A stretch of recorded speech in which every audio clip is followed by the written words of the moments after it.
প্রধান উপদেষ্টা ডক্টর মোহাম্মদ ইউনূসের নেতৃত্বে অন্তর্বর্তীকালীন সরকার গঠনের পর থেকে আলোচনায় আগামী জাতীয় সংসদ নির্বাচন। গুঞ্জন রয়েছে সহসা নির্বাচন দেওয়ার পরিকল্পনা নেই অন্তর্বর্তী সরকারের।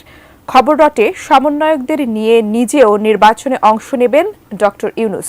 সম্প্রতি বিষয়টি নিয়ে মুখ খুলেছেন অন্তর্বর্তী সরকারের এই প্রধান উপদেষ্টা, যেখানে সাবেক প্রধানমন্ত্রী শেখ হাসিনাকে নিয়েও কথা বলেছেন তিনি। আরও জানাচ্ছেন সহকর্মী শাহাদাত রিফাত।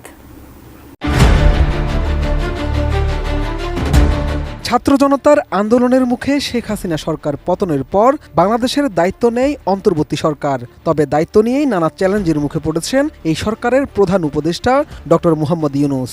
প্রশ্ন উঠে আদৌ কি তিনি নির্বাচন দিয়ে ক্ষমতা হস্তান্তর করবেন, নাকি লম্বা সময় ধরে অন্তর্বর্তী সরকারের দায়িত্ব পালন করবেন? সম্প্রতি বিষয়টি নিয়ে আন্তর্জাতিক গণমাধ্যমের সাথে খোলামেলা কথা বলেছেন ডক্টর ইউনূস, যেখানে আগামী জাতীয় সংসদ নির্বাচনে নিজের অংশগ্রহণ করা সহ উঠে এসেছে সাবেক প্রধানমন্ত্রী শেখ হাসিনাকে দেশে ফিরিয়ে আনার প্রসঙ্গটিও। মূলত জাতিসংঘ সাধারণ পরিষদের অধিবেশনে অংশ নিতে বর্তমানে যুক্তরাষ্ট্রে অবস্থান করছেন ডক্টর ইউনূস। অধিবেশনের ফাঁকে মার্কিন সংবাদ মাধ্যম নিউ ইয়র্ক টাইমস আয়োজিত ক্লাইমেট ফরওয়ার্ড নামের একটি অনুষ্ঠানে যোগ দেন তিনি। সেখানেই ডক্টর ইউনূস এসব বিষয়ে কথা বলেন। বাংলাদেশের আগামী জাতীয় সংসদ নির্বাচনে অংশগ্রহণের পরিকল্পনা আছে কিনা এমন প্রশ্নে জবাবে অন্তর্বর্তীকালীন সরকারের প্রধান উপদেষ্টা ডক্টর মোহাম্মদ ইউনূস বলেন, নির্বাচনে প্রতিদ্বন্দ্বিতা করার কোনো পরিকল্পনা নেই তার। Is there any chance that you would run for office? Do I look like someone who will run? I'm not in the running business at all. There is no chance that you would run for office? No way. That's not me. ওই অনুষ্ঠানে বাংলাদেশের সাবেক প্রধানমন্ত্রী শেখ হাসিনাকে দেশে ফেরানোর প্রসঙ্গে করা এক প্রশ্নের জবাবে ডক্টর ইউনূস বলেন, কেন হবে না? অপরাধ করে থাকলে শেখ হাসিনাকে ফিরিয়ে এনে বিচারের মুখোমুখি করা উচিত। If she has created crime, she should be expedited and brought to justice. You are just pleading the justice. She should be facing the justice too. নির্বাচন প্রসঙ্গে ডক্টর ইউনূস বলেন, বাংলাদেশে কবে নির্বাচন হবে এর কোনো সময়সীমা তার কাছে নেই। যে কয়েকটি কমিশন গঠন করা হয়েছে তারা সামনের মাসগুলোতে সংস্কার সুপারিশ দেবে বলে আশা করছেন তিনি। তারপর নির্বাচনের জন্য একটি তারিখ নির্ধারণ করা হবে। We have the reform agenda.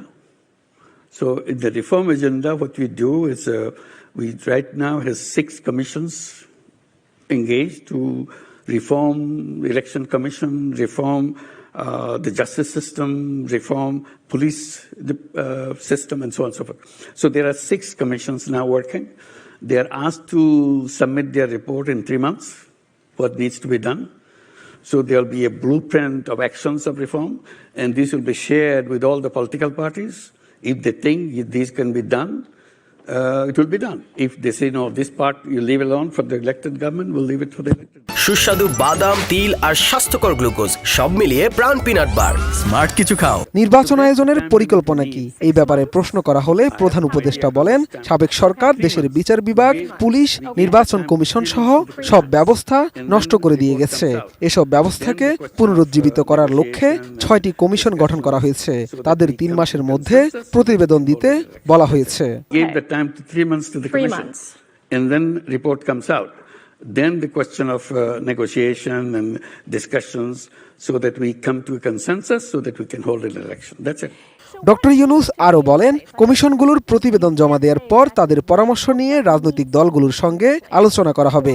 এরপর সবাই যখন একটি ঐক্যমতে পৌঁছাবে তখনই নির্বাচন আয়োজন করা হবে, আর এই কাজটি দ্রুত সময়ের মধ্যেই করা হবে।